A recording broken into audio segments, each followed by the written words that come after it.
Google has been accused of misleading advertisers about their TrueView in-stream ads. And this is according to advertising research firm Adlytics, excuse me. So for those of you who are unfamiliar, TrueView ads can be skipped after 5 seconds, and advertisers, hence the name TrueView, right? It's supposed to be an actual view. Advertisers are only supposed to be charged for them if the consumer watches 30 seconds of the ad, or if it's shorter than that, the entire ad with audio playing. The ads are supposed to be in-stream, which means they play before, during, or after video content. Now, when you think of Google services that have video content, what's the first thing that comes to mind? YouTube. I thought you were going to go with something snarky, like duo video calling or something. Yeah, exactly. Thank you for that. Yeah, YouTube.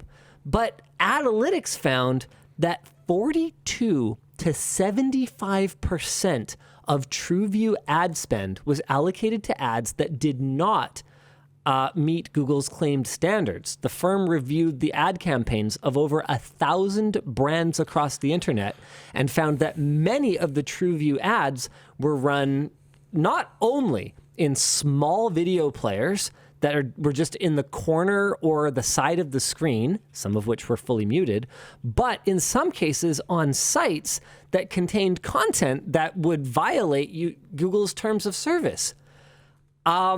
This is a huge deal because have you ever bought online advertising before? Technically, yes. It was a very long time ago, but yes. There is a high degree of trust associated with it. Absolutely. I don't know if you guys have done this before, but I've done it a couple of times. And basically what you do is you kind of pick what you want. The most recent time I did it was on Facebook, but I'm sure the process is relatively similar. Yeah. You kind of pick what you want to target. You choose what you want it to say, and obviously like where you want it to direct to if anybody clicks on it. And then you set a budget. And it's basically on them to decide algorithmically, right? Spend it. Where to spend the budget. And in some cases, you don't even set an exact budget. So sometimes they will spend less or they'll spend more. And there's just the expectation that you're going to trust that they're going to spend it in a way that is algorithmically optimal because, well, otherwise, I guess you could take your business elsewhere. Except that, you know, online advertising is essentially what a duopoly at this point. Is there another major player outside of Meta and Google? Nowhere near the same scale. Functionally not really. Yeah.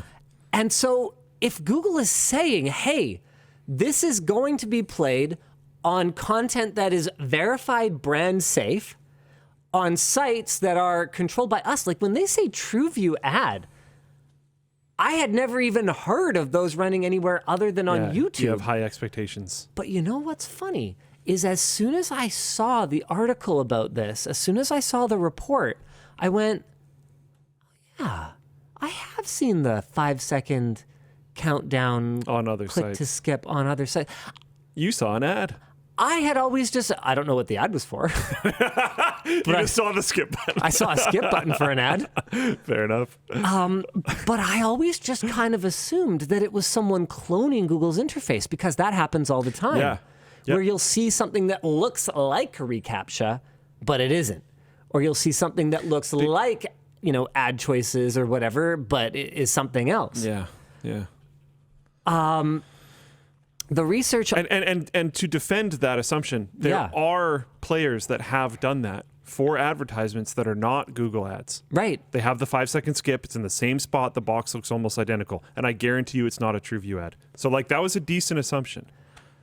The research also identified ads in which the skip button was hidden or obscured to make it difficult for users to skip after 5 seconds, which means Google was basically just like, I mean, if this is true, Google was fraudulently charging their advertisers for ads that were supposed to be seen by a pair of human eyeballs, but probably never were. Which you might not actually necessarily care about, but if this goes through legal action and it's true that up to 75% of these were screwed, that might impact YouTube or Google in like an actually very significant way. Which, they have coming if this is true. Yeah. But man, this raises some serious questions about the viability of Google's platforms. Like, if this is what they have to do to make money, I'm sitting here going, is YouTube even less sustainable than I thought it was? Because I don't know, man. Like, just looking at the sheer volume, not just of viewers on YouTube, but ad consumption on YouTube. Like, it's unfathomable. I wonder if it's actually almost reverse. Really? Sorry. Because if you put these ads on these random websites where they're like out of the corner, and then you're selling like the effectiveness of these ads versus YouTube ads, I feel like they would be more effective when they're on YouTube. Well, that's true. But so I feel like they're taking more volume, but the effectiveness is probably going down, probably comes out in the wash as a positive for them, but YouTube might actually do better if you're able to buy an ad that was specifically only on YouTube. Interesting. Yeah. So then they have less inventory, but theoretically they can charge more of higher a premium quality for it because it will drive better conversion. So that's screwing you over. No, because it actually benefits me directly if CPMs are higher on YouTube. That's what I'm saying. Oh. By doing this model, by doing the volume decreased value model, by using a bunch of junk sites to pump the volume. Hey, where's my piece of this? You're getting screwed. And by extension, everyone else in this building. Yeah. That's Linus Media Group Incorporated's revenue there. Yeah, hold on a second, Google. It gets worse. Other ads were reported appearing in Android apps that were not even available in the Google Play Store, including from developers based in countries that are sanctioned by the U.S. government, such as Iran.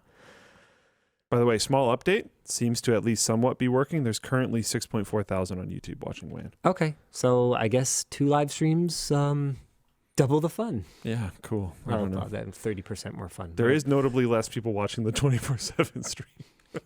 Okay, well, that's fine. Yeah. They don't need to watch that.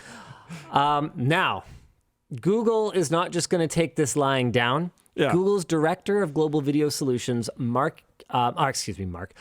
Renaud, wrote that the report's findings are, and this is in quotes, extremely inaccurate, that advertisers are only charged for ads when they are viewed, and that the majority of ads are served on YouTube, not on third-party sites. He likewise said that Google monitors adherence to its policies and last year stopped serving ads on over 143,000 websites that were found to be in violation. Renaud's blog post also claims that Google allows advertisers to opt out of running ads on third-party sites at any time. However, this is actually contradicted by Google's support page that reads, as of September 30th, 2021, new video action campaigns that you create in Google Ads use Google Video Partners automatically. So you are getting screwed. I mean, what's really interesting is this isn't in our notes, but it was in one of the articles that I read about this. Apparently, since 2016, there's been less transparency in terms of like something to do with the way that your campaign runs. I don't want to say anything because I will get the exact details wrong because this is just based on memory for an article I read like 3 or 4 hours ago. But man, I will be keeping an extremely, extremely close eye on this over the next little bit because this is kind of a bombshell. Like, we're not just talking about millions of dollars or tens of millions of dollars. We could be talking about billions of dollars. I also saw a list of the brands that were allegedly affected by this. Let me see if The Verge has the original Adlytic. Yeah, here it is. So here's the original article from Adlytics. YouTube channel Valid TrueView, web page Valid TrueView, invalid TrueView. Whoops. Here's an American Express. So they've actually got they've got receipts. Yeah. American Express YouTube TrueView ad serving on a third-party website What the heck is the news lens? I've never heard of this before. Video player is muted by default. Video ads autoplay without consumer initiation. Here's another one. JP Morgan Chase YouTube TrueView ad. Just like casually sitting here on whatever the site is. Multiple kayak YouTube TrueView ads playing in different I wonder how ad much slots. of this is like text-based websites abusing how the like player works and stuff like that to try to like trick it into giving them more ads. Because we've seen that strategy for years. That's possible. So Google might need to step up. Like they're like, oh, we blocked 143,000 websites. Like maybe you should do more. So like that website sounds like a lot in a vacuum. Or sorry, that amount of websites sounds like a lot in a vacuum, but it might not actually be that much. Man. Yeah. So it's not like they're just coming out of nowhere saying this, but Google says it's not true. Of course they do, though. Like, I will be very interested. Well, okay, fine. Do you want to jump into our next topic then?